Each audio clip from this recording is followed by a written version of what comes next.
بسم اللہ الرحمن الرحیم۔ السلام علیکم۔ آج ہم باب ششم کا تیسرا ٹاپک پڑھیں گے جو کہ ہے ہمارا حضرت علی مرتضیٰ علیہ السلام۔ ٹھیک ہے، ان کی زندگی کے بارے میں ہم پڑھیں گے۔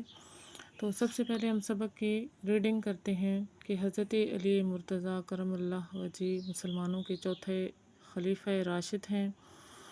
آپ رضی اللہ، آپ علیہ السلام حضرت محمد رسول اللہ خاتم النبیین صلی اللہ علیہ وآلہ وسلم کے چچا زاد بھائی اور داماد ہیں۔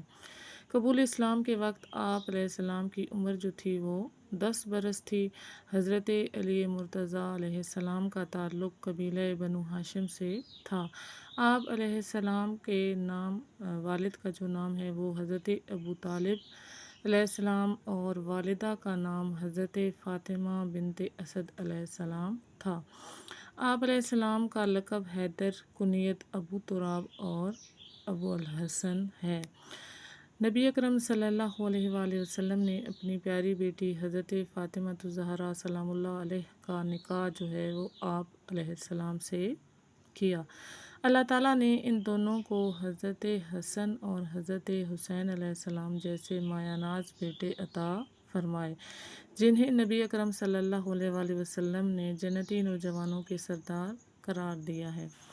سیرت و کردار کیا تھا آپ علیہ السلام کا کہ حضرت علی مرتضیٰ علیہ السلام بچپن ہی سے پاکیزہ اخلاق کے مالک تھے۔ آپ علیہ السلام بے حد سخی، فیاض اور اصرار کرنے والے تھے، نیکی کے کاموں میں بڑھ چڑھ کر حصہ لیا کرتے تھے۔ آپ علیہ السلام امانت و دیانت میں بے مثال تھے۔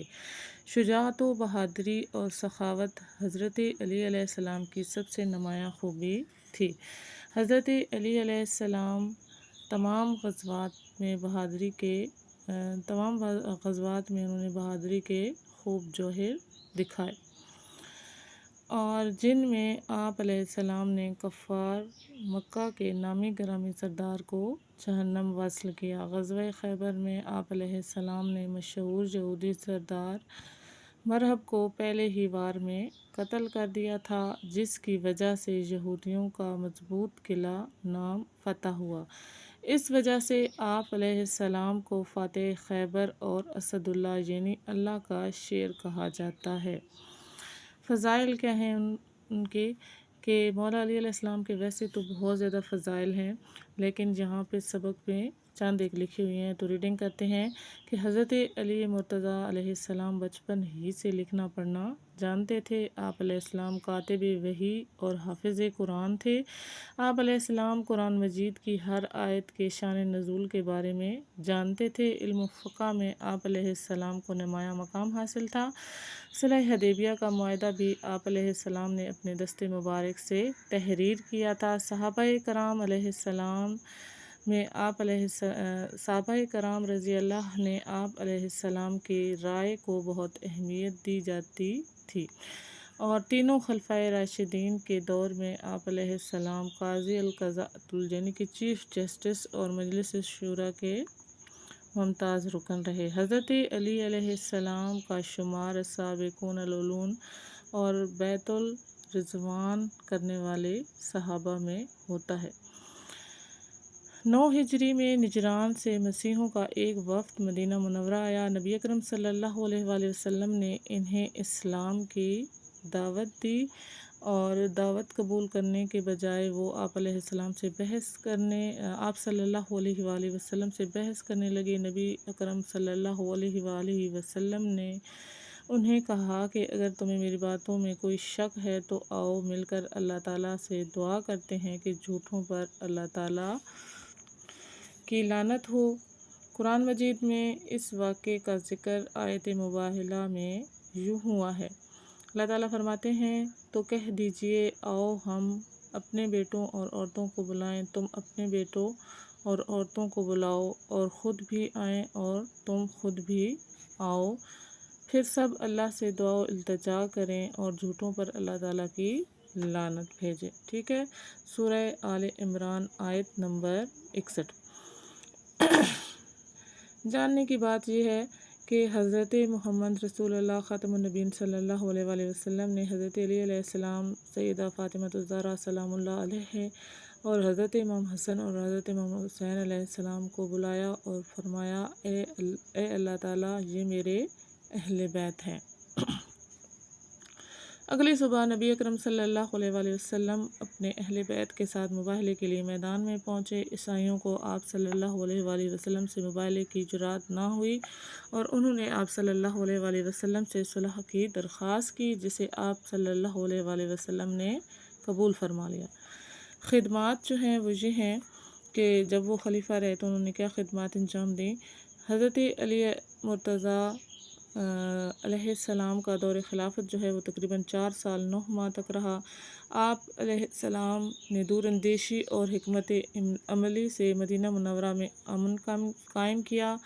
آپ علیہ السلام نے ملک کی حفاظت کے لیے کئی بڑی چھوٹی چھاؤنیاں قائم کیں اور دریائے فرات پر ایک پل تعمیر کروایا، قلعے اور مساجد تعمیر کروائیں۔ آپ علیہ السلام نے بیت المال کی حفاظت کا اہتمام کیا، قاضیوں کو دین حق کے مطابق فیصلہ کرنے کا حکم دیا۔ آپ علیہ السلام کے عدل و انصاف سے متاثر ہو کر کئی لوگوں نے اسلام قبول کیا۔ آپ علیہ السلام نے بہت سے علاقے فتح کیے اور اسلامی ریاست کو وسعت دی۔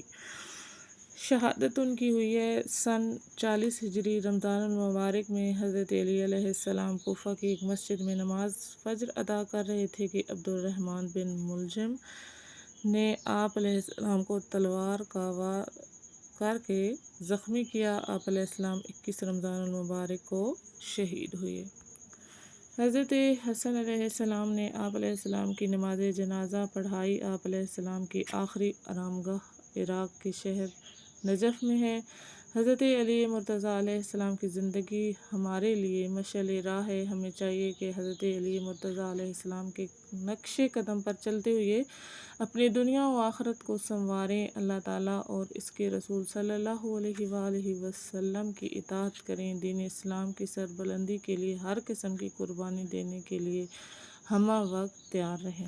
ٹھیک ہے، اور ایک اور جاننے کی بات یہ ہے کہ غزوہ تبوک کے موقع پر نبی کریم صلی اللہ علیہ وآلہ وسلم نے فرمایا، اے علی، تمہاری میرے ساتھ نسبت ایسے ہے جیسے موسیٰ علیہ السلام کی نسبت ہارون علیہ السلام کی۔ ٹھیک ہے، البتہ میرے بعد کوئی نبی نہیں آئے گا۔ تو ٹاپک ہمارا کمپلیٹ ہو گیا ہے۔ اس میں ہم نے حضرت علی علیہ السلام کے بارے میں پڑھا، ٹھیک ہے، ان کی یعنی کہ ولادت کے بارے میں، سیرت و کردار، پھر ان کے فضائل پڑھے، خدمات پڑھی اور شہادت کب ہوئی وہ پڑھا۔ اس کے بعد ہم مشق حل کرتے ہیں۔ تو سب سے پہلا جو سوال ہے مشق میں وہ یہ ہے کہ درست بیان پر ٹک کا نشان لگائیں۔ حضرت علی علیہ السلام کا تعلق جو ہے وہ بنو ہاشم قبیلے سے تھا۔ حضرت علی علیہ السلام نے یہودیوں کے مضبوط قلعے کو فتح کیا، اس کا نام تھا۔ اور حضرت علی مرتضیٰ علیہ السلام کا دور خلافت جو ہے وہ 4 سال اور 9 ماہ تک رہا، اور حضرت علی مرتضیٰ علیہ السلام نے ایک پل تعمیر کروایا، وہ جو ہے دریائے فرات پر تھا، اور حضرت علی مرتضیٰ علیہ السلام کی شہادت 21 رمضان المبارک کو ہوئی۔ سوال نمبر 2 ہے، خالی جگہ پر کریں۔ حضرت علی مرتضیٰ علیہ السلام مسلمانوں کے چوتھے خلیفہ ہیں۔ حضرت علی علیہ السلام کا لقب جو ہے وہ اسد اللہ ہے۔ حضرت علی علیہ السلام کی والدہ کا نام حضرت فاطمہ بنت اسد ہے۔ قبول اسلام کے وقت آپ علیہ السلام کی عمر مبارک جو ہے وہ 10 برس تھی، اور حضرت علی علیہ السلام کی آخری آرامگاہ نجف یعنی کہ عراق کے شہر نجف میں ہے۔ سوال نمبر 3 ہے، مختصر جواب لکھیں۔ حضرت علی علیہ السلام کا علمی فضیلت جو ہے وہ لکھیں۔ تو آپ نے یہاں سے سٹارٹ کرنا ہے کہ حضرت علی مرتضیٰ علیہ السلام بچپن ہی سے لکھنا پڑھنا جانتے تھے۔ آپ علیہ السلام کاتب وحی اور حافظ قرآن تھے۔ ٹھیک ہے، یہاں تک بس 2 نمبر کا سوال ہے تو یہاں تک ہی آپ لکھیں۔ کاتب وحی تھے اور حافظ قرآن تھے اور بچپن ہی سے لکھنا پڑھنا جانتے تھے۔ سوال نمبر 2 ہے، حضرت علی علیہ السلام کے القاب تحریر کریں۔ آپ علیہ السلام کا لقب حیدر، کنیت ابو تراب اور ابو الحسن ہے۔ سوال نمبر 3 ہے، مباہلے میں نبی اکرم صلی اللہ علیہ وآلہ وسلم کے ساتھ کون تھے؟ آپ اس کا آنسر لکھیں گے کہ مباحث میں نبی کریم صلی اللہ علیہ وآلہ وسلم کے ساتھ حضرت علی علیہ السلام، حضرت فاطمہ الزہرا سلام اللہ علیہ، حضرت امام حسن علیہ السلام اور حضرت حسین علیہ السلام تھے۔ حضرت علی مرتضیٰ علیہ السلام کی سیرت سے ہمیں کیا سبق ملتا ہے؟ حضرت علی علیہ السلام کی زندگی ہمارے لیے مشعل راہ ہے۔ ہمیں چاہیے کہ حضرت علی مرتضیٰ علیہ السلام کے نقش قدم پر چلتے ہوئے اپنی دنیا اور آخرت کو سنواریں، اللہ تعالیٰ اور رسول صلی اللہ علیہ وآلہ وسلم کی اطاعت کریں، دین اسلام کی سربلندی کے لیے ہر قسم کی قربانی دینے کے لیے ہمہ وقت تیار رہیں۔ سوال نمبر 4 ہے کہ تفصیلی جواب لکھیں۔ پہلا سوال ہے، حضرت علی مرتضیٰ علیہ السلام نے غزوہ خیبر میں کیا کردار ادا کیا؟ تو اس کا آنسر آپ یہاں سے لکھیں گے کہ غزوہ خیبر میں آپ علیہ السلام نے مشہور یہودی سردار محرب کو ایک ہی وار میں قتل کر دیا تھا، جس کی وجہ سے یہودیوں کا قلعہ بھی آپ نے فتح کیا اور آپ کو فاتح خیبر اسد اللہ یعنی اللہ کا شیر کہا جاتا ہے۔ نیکسٹ کوشچن ہے کہ حضرت علی مرتضیٰ علیہ السلام کی خدمات بیان کریں۔ یہاں پہ جو ہیں وہ سبق پہ یہ خدمات لکھی گئی ہیں، تو یہ یہاں سے لے کر یہاں تک پورا پیراگراف جو ہے وہ آپ نے لکھنا ہے۔